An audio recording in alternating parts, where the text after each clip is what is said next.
Ladies and gentlemen, my name is Wolf, and welcome to NSDF, Not So Daily Fractals. Today we're going to be teaching Aetherblade Hideout. This one is actually one of my favorites because it has a combat arena where you can kill a bunch of things, which is always really satisfying. So the first things first is we're going to dive into the water. We're going to be able to see my really nice little rebreather that affects me with extra frost effects and stuff.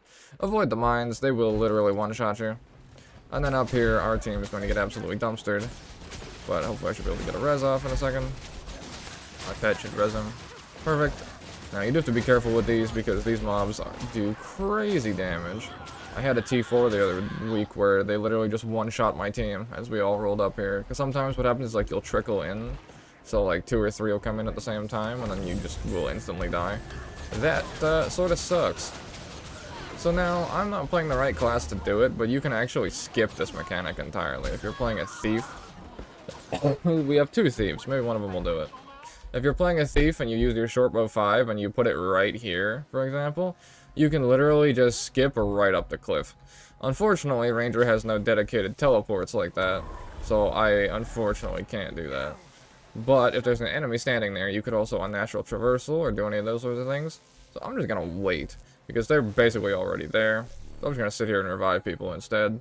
There it only takes 1 guy to tap the thing, since it's a Quickplay and a tier 1. So in this case, you could literally just Deadeye up here, hit this, pop a Condi Cleanse to break the MOB, and then come in and hit the other consoles that are here in higher difficulties.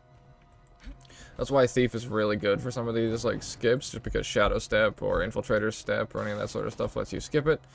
They immediately did the mechanic, but there's a bunch of laser walls up here. And in each corner, there will be a console you have to hit. So in Fractal Quickplay, you only have to hit 1 console, thankfully. So it goes nice and fast. But in higher difficulties, you have to hit multiple consoles. And then we get down to the combat arena. Now this will scale with difficulty. Of course, there's going to be more and more enemies on higher difficulties. And from here, there will be a bunch of stuff to kill. Well, they bombard you. Now the bombardments go across the arena, left to right.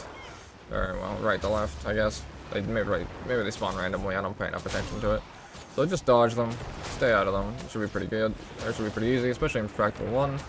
In T4, you are bombarded constantly on all sides, so you just stay on this side, take this one, hop over here. This one will hit like right here, and then you just bounce back and forth. And you literally have to do this. This is the whole mechanic. So then we get a MOB because I'm insane. Look, see? That's literally on the other side. If they're gonna drop it on this side, it's gonna drop it on that side instead. Like I said, in higher difficulties, you're getting like 2 or 3 bombardments at the exact same time with even more enemies. Which makes it way more chaotic and way more fun. So stand to the side. My pet. And then there we go. Mechanic. Stonks. Let me out! We haven't defeated enough guards. There we go. Then we'll get bombarded with a couple more. Cross-chop everything, group them all. There we go. Pop our mislock.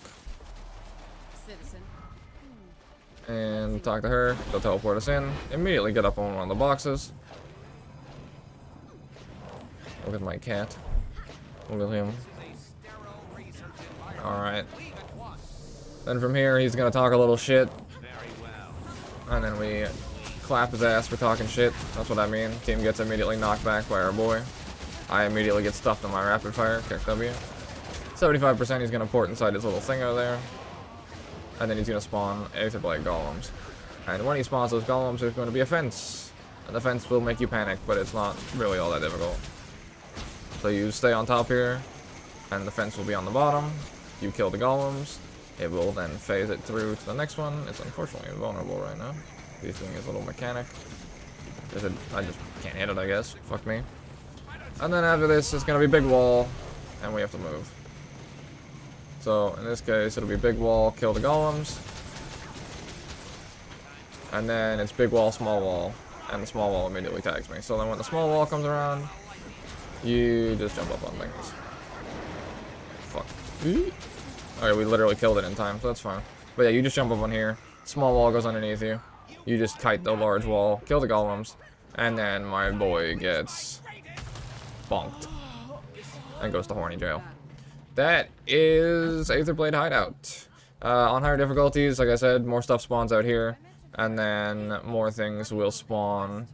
Well, the golems will be a lot tougher, so they won't die in like 10 seconds, which then makes the fight a little more difficult because you have to actually kite the golems while the walls are coming to try and clap your cheeks. So yeah, that is Aetherblade Hideout.